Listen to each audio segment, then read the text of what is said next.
أعوذ بالله من الشيطان الرجيم. بسم الله الرحمن الرحيم. الحمد لله رب العالمين والصلاة والسلام على سيدنا ونبينا محمد وآله الطاهرين. اللهم صل على محمد وعلى بالرحمة الدائمة وعلى أعدائهم أجمعين.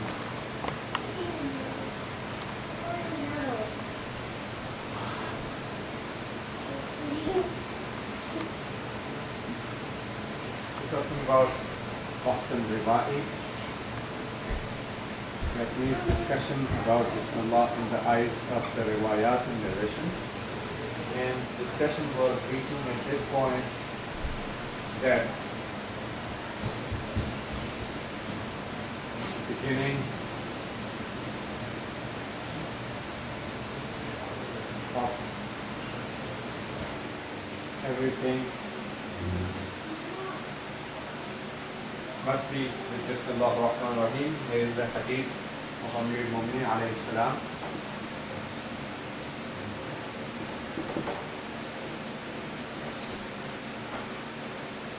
Where he said, Fakulu inda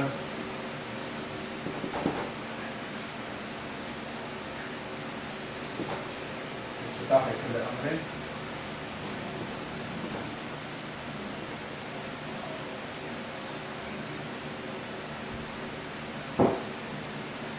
صغير أو عظيم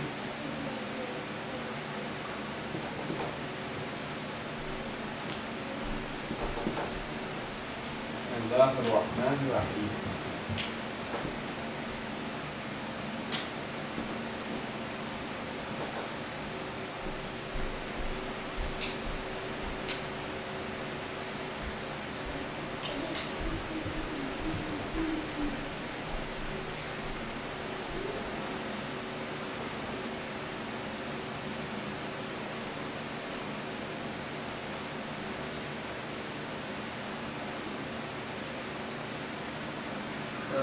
Say in the beginning of every matter, Saghir or Azim, small or great.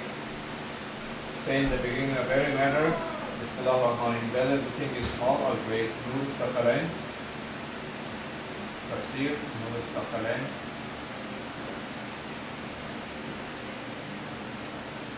Volume 1, page 13.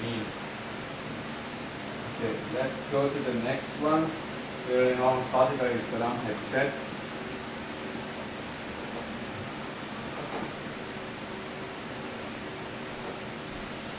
لا تدع بسم الله الرحمن الرحيم.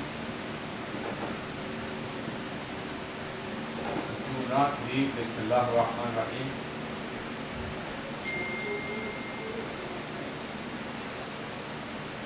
وإن كان بعده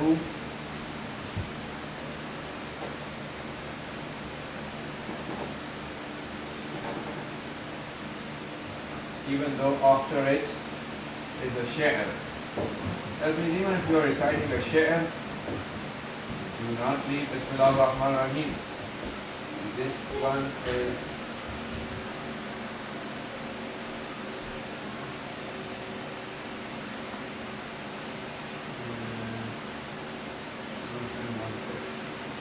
the same book, Nur al-Saqalain, volume 1, page 6. And then the third hadith is from Rasulullah. Oh, I am not going to write that. I already talked about that hadith long ago. And that Prophet had said, كل أمر ذي بال لم يبدأ لم يذكر, narrated in several ways. لم يذكر فيه بسم الله الرحمن الرحيم فهو أبتر. Everything which has importance, every important thing which is not started, where the name of Allah is, where Bismillah ar-Rahman ar-Rahim is not mentioned, is abtar, which means broken at the end. Broken end, I already explained to you in that lesson, that does not mean that that action, as my teacher said, that doesn't mean that that action will not reach its desired result. It means that the purpose, the purpose for which Allah subhanahu wa ta'ala meant us to be achieving, that purpose will not be achieved. So So this is 3. Now let's go to the 4th hadith on this subject. وَلَا رُبَّمَا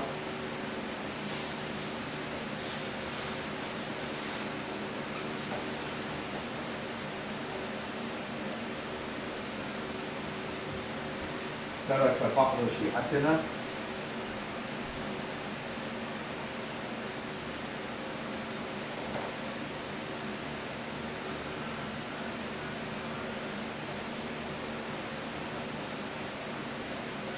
Sometimes some of our Shias may leave Bismillah ar-Rahman ar-Rahim in the beginning of his matter, the iftitah amrihi,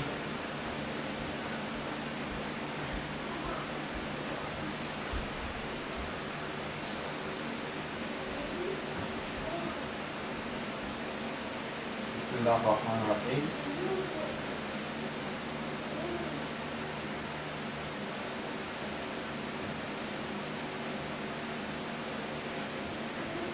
فيمتحنه الله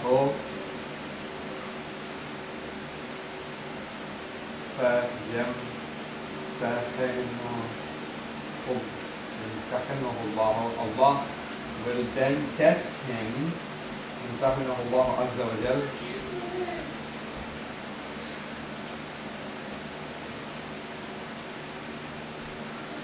بمكروه. Allah will test him through a disliked thing. That means we will end up facing something that we dislike.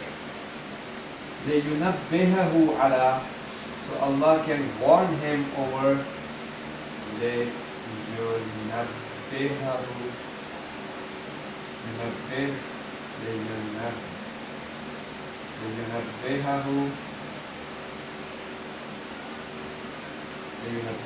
عَلَى شُكْرِ اللَّهِ. So Allah can warn us, remind us over doing the gratefulness and shukr of Allah Ta'ala. Allah will make us face a disliked thing so that we end up, now we are facing a disliked thing, now we remember Allah. So this is how Allah reminds us of doing the shukr and gratefulness of Allah Ta'ala. So even in the pain that we go through, there is a blessing of Allah Ta'ala alayhi وَيَمْحَقَ عَنْهُ وَصْمَةَ تَفْسِيرِهِ.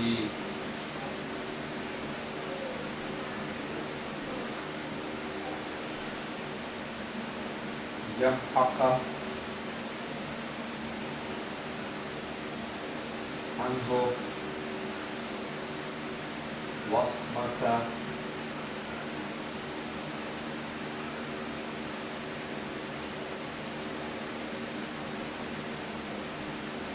تفسيره عند تركه بسم الله. عند تركه, when he leaves saying Bismillah, Allah through this makes him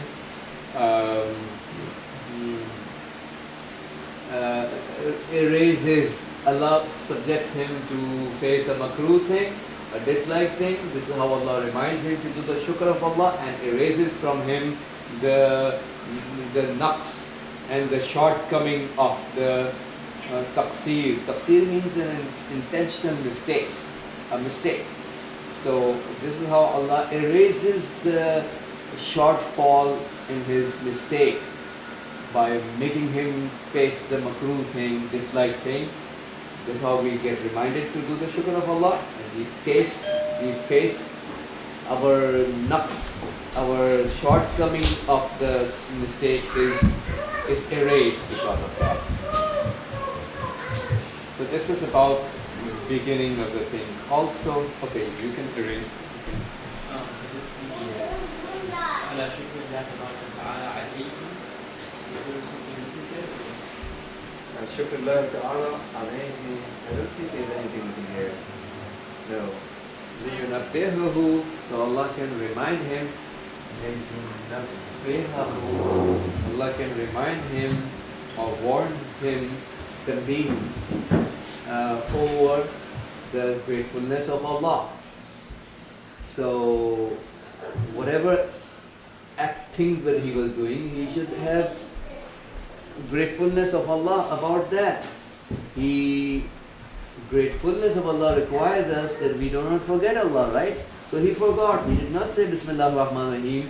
Allah reminded him through making him face a makruh, a dislike thing. Now he got reminded of thanking Allah. And that's how, through now he got reminded. So now he says the name of Allah, and through that Allah erases the nuts and shortcoming of his mistake, because he left Bismillah. What is alayhi referring to? Alayhi refers to the Zahiran, it would return back to Amr. Nabbihahu ala shukrillahi alayhi.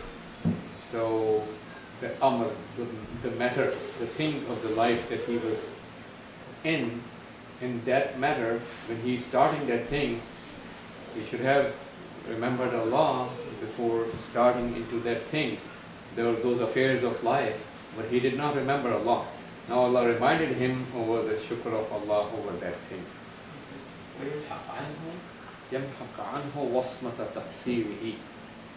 So that Allah can erase from him the shortcoming of his mistake. And the tarkihi Bismillah.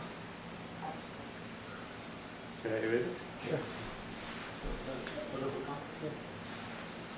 This is Wala Rubama. It means some of the times. Wala Rubama means some of the times.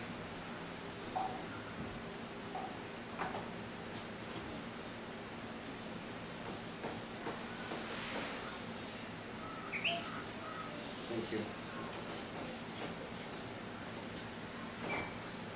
So we're talking, our discussion is right now about the Bismillah ar-Rahman ar-Rahim in the light of narrations. What do the various narrations of Prophet and Ahlul Bayt Islam have to say about Bismillah ar-Rahman ar-Rahim? This is where our discussion is going on since the last two sessions.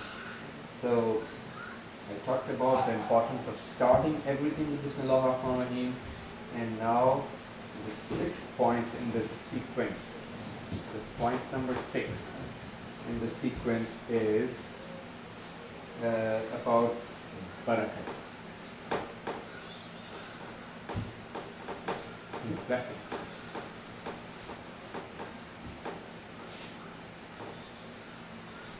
So reciting Bismillah ensures the blessings. Here is the hadith from Imam al-Baqir alayhi salam.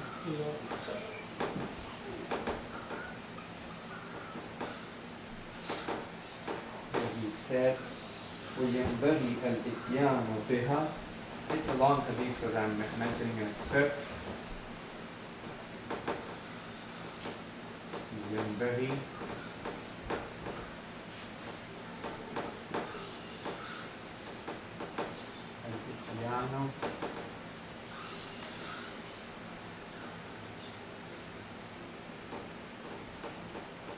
الإتيان بها. Biha means Bismillah ar-Rahman ar-Rahim. That means it's a must to say Bismillah ar-Rahman ar-Rahim عند افتتاح كل أمر, at the beginning of every matter.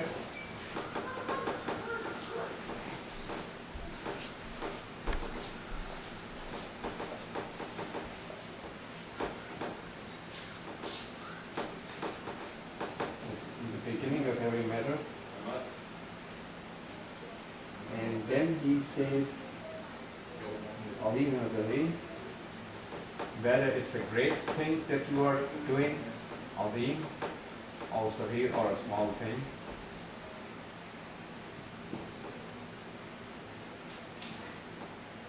whatever thing you are doing, great or small, لِيُبَارَكَ فِيهِ, so that the barakat comes in it. لِيُبَارَكَ فِيهِ, so that barakat comes in it. So when we remember Bismillah ar-Rahman ar-Rahim, barakat comes in that thing. This is from Tafseer as-Safi. Tafseer as-Safi is a 5-volume tafsir, volume 1, page 70. Okay, the next hadith on this matter is from Amirul Mu'minin alayhi salam, where he said,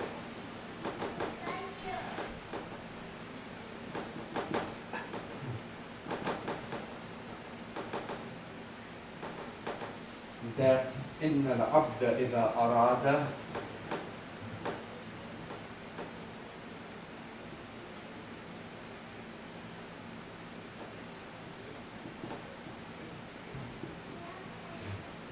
when a servant wills إذا أراد wills أن يقرأ to recite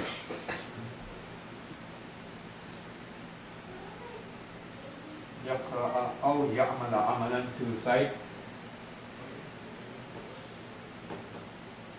أو يعمل عملا or to do an action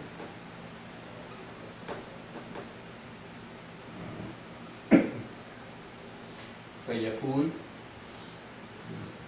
and he says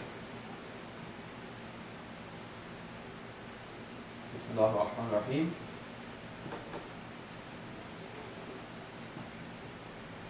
he says Bismillah ar-Rahman ar-Rahim, فإنه تبارك له فيه,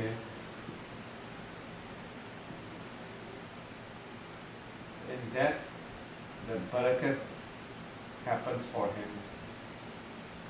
تبارك له فيه, barakat happens in that thing for him.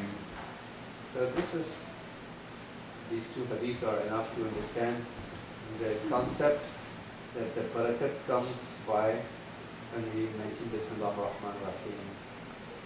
Let me tell you the reference of this hadith is Bihar 89242. Bihar volume 89, page 242. So this is thing. Now my teacher had said that when we say barakat happens, well,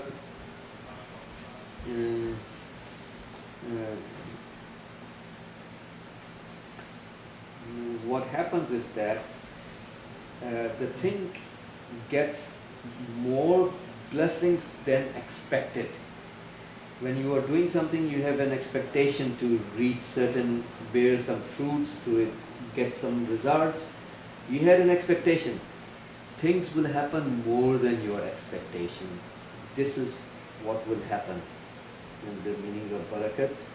And so it has an increased blessing in it. And technically speaking, from the perspective of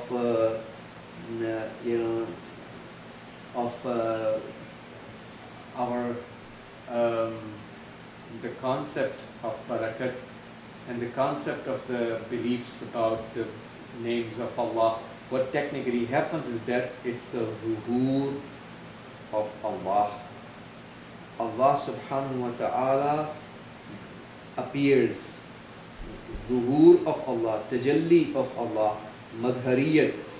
This thing will become a madhar and reflection of the tajalli and reflection of Allah in it, in the name of Al-Mubarak. The name Al-Mubarak of Allah will appear in it.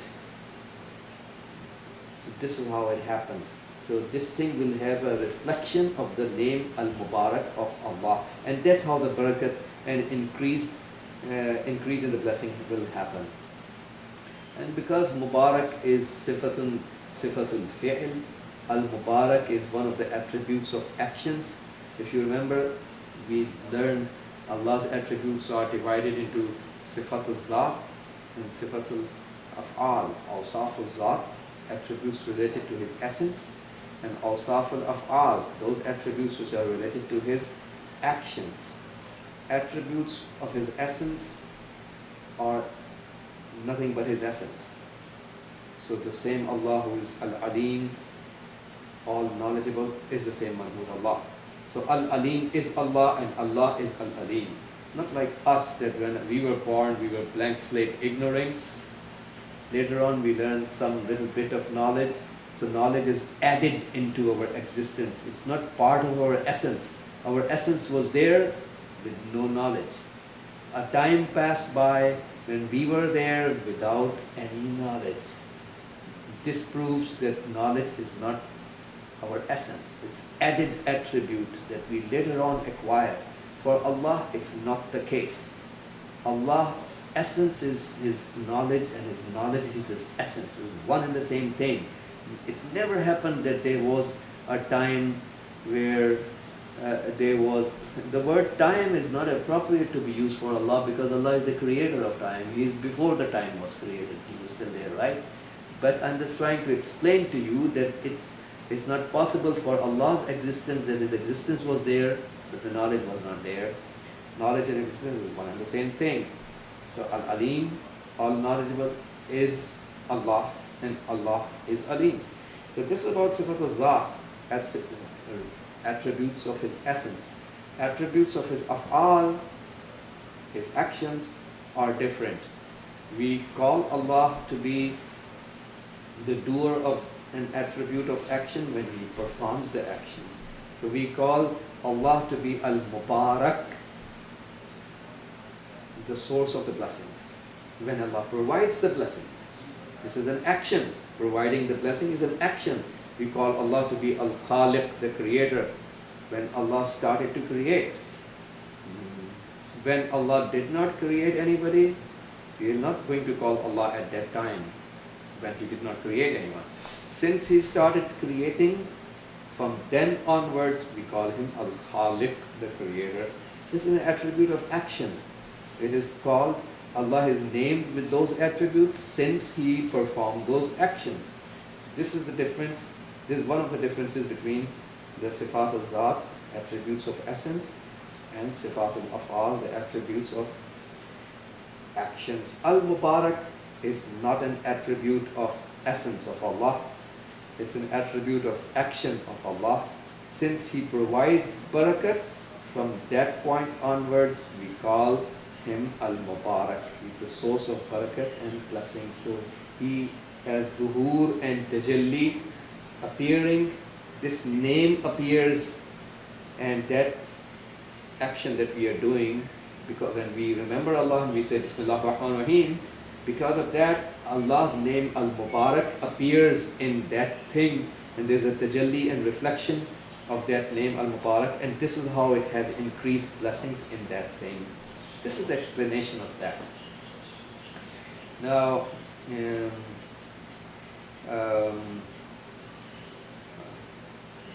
should I erase this?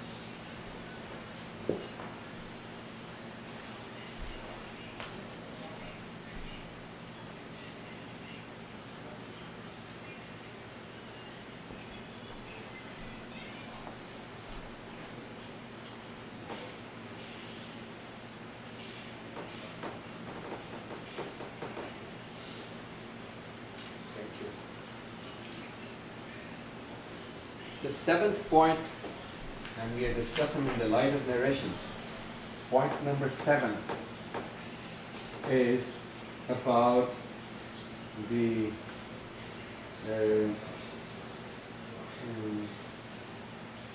about protection.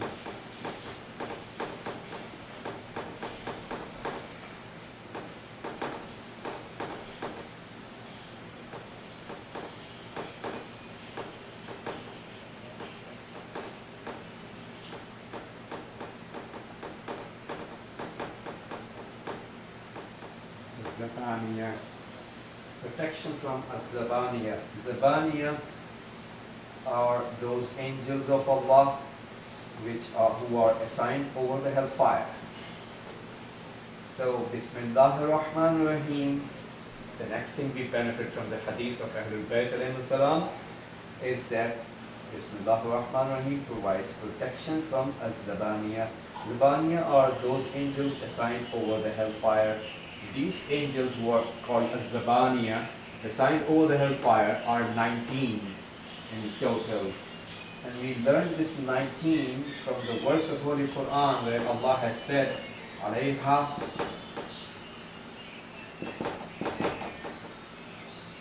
This is the verse of Quran. Here clearly the verse clarifies that they are 19.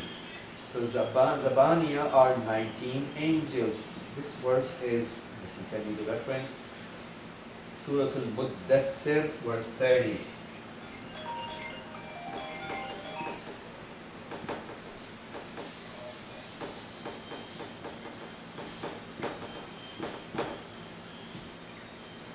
This is where we learn that those angels are 19 from Quran.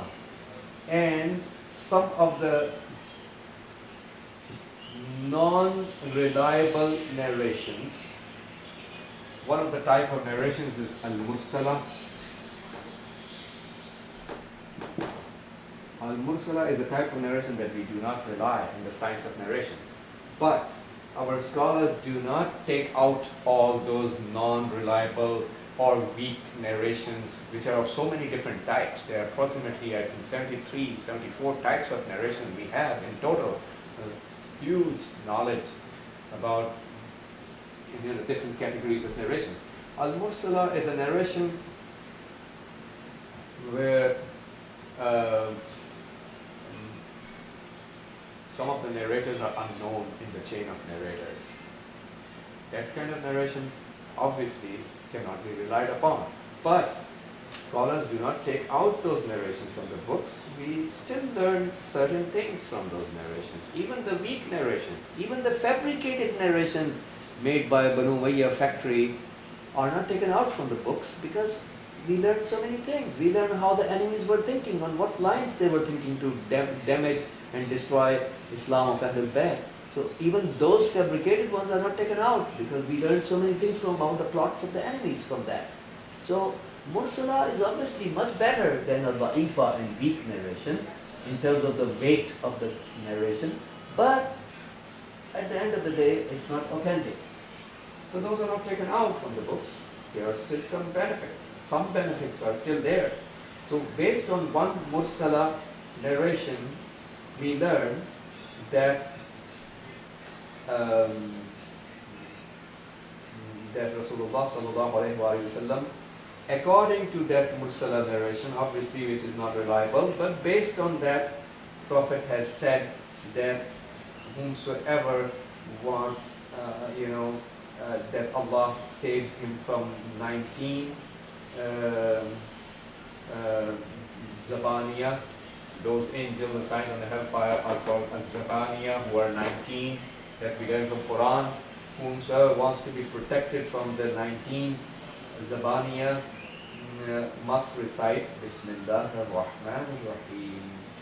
And because Prophet says in the narration that Bismillah ar-Rahman ar-Rahim is 19 letters. And each letter, because Bismillah ar-Rahman ar-Rahim has in total 19 alphabets, 19 letters, and each letter serves as a shield and protection from each one of those 19 Az-Zabaniya angels of the hellfire. And those angels of the hellfire are mazhar and reflection of the ghadab and wrath of Allah. So Bismillah ar-Rahman protects us from those 19 angels who are assigned over the hellfire. This is the 7th point we learn in the light of the narrations. Number 8. The 8th point we learn in the light of narrations is that ism, which means name, is something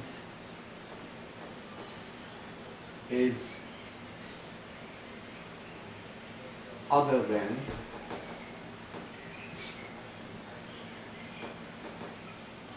ism, name is something other than Musamma. If you recall, in the beginning sessions I talked about this concept. Ism in Arabic means name. Musamma, the named one. The one who is named with this name is called Musamma. So, here is the process. Whenever you name something, first of all, okay, there is a reality out there in the real world. There is a reality out there. For example, your baby is born. This is a reality. And the newborn baby being born, it's a reality. It's a new existence coming. So there is a reality out there. And this reality, you want to name your child, for example. So there is a reality out there. And this reality, you think about it in your mind. And this imagination of the mind is called Suratun Zahniya. The imagination in the mind. That's the process involved in naming anything. When we name anything, this is the process.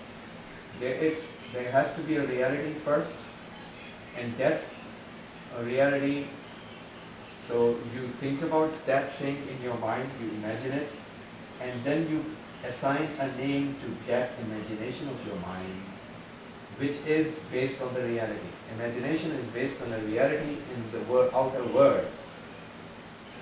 From the outer reality, you imagine something in your mind and assign a name to that imagination of your mind.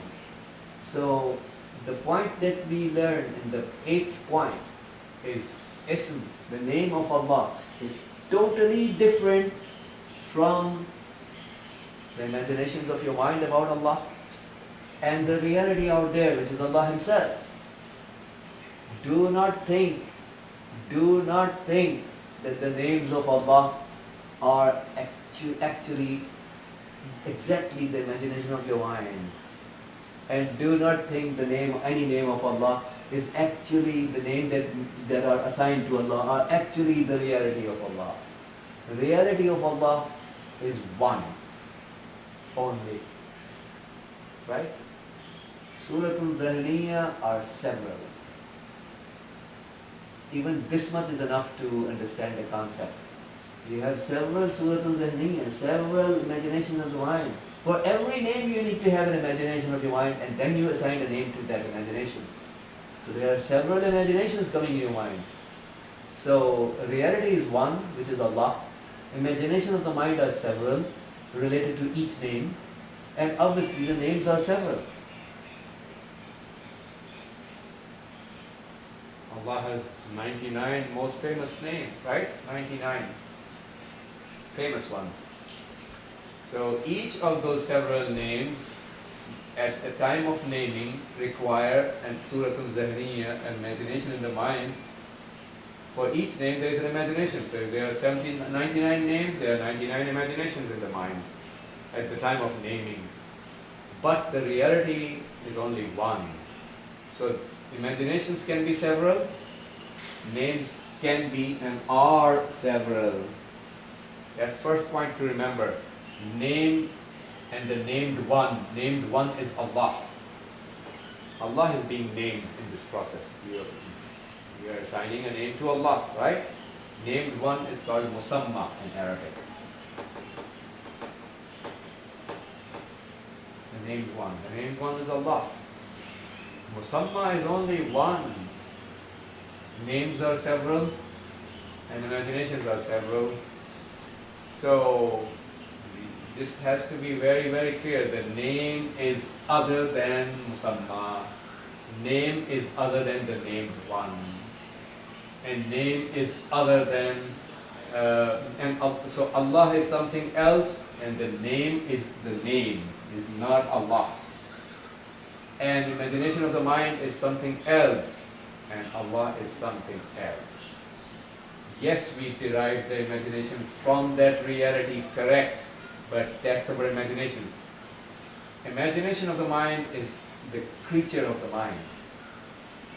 In philosophy, we say when you imagine something, you're creating the picture in your mind from zero, from scratch. We are creating that picture in our mind. That picture is completely engulfed by your mind. And God can never be engulfed. Anything, if God can be engulfed in your minds, then He would not be God. God is limitless. A limitless being can never be engulfed. So every imagination of the mind, which is required in the process of naming, assigning a name to any named one, requires imagination of the mind first. Any and every imagination of the mind is not Allah. That's our imagination. That's not Allah. That's the imagination of mind. And our mind engulfs it. Anything that we engulf is limited, because our mind is limited. Our mind is a creature. All the creatures are limited beings. Limitless is only the creator. A limited being, the mind, when it engulfs something, that engulfed thing is also limited. And a limited being cannot be Allah. So all the imagination of the mind are not Allah. They are all engulfed by our minds. Our mind engulfs it, surrounds it. When you engulf and surround something, that is a limited being. A limited being is not the limitless creator. Creator is limitless. That's the reality. So bottom line, every name is other than the reality. It's a sign, it's an alamat and sign for that reality, yes, but it's other than the reality. And every imagination of the mind which is used in the process of naming is also other than the reality. That we need to keep in our mind. It's a very scholarly point. I hope you got it. I tried to explain. وصلى الله على سيدنا ونبينا محمد وآله الطاهرين. اللهم صل على سيدنا محمد. Yes, go ahead. Question is, the names of Allah, have they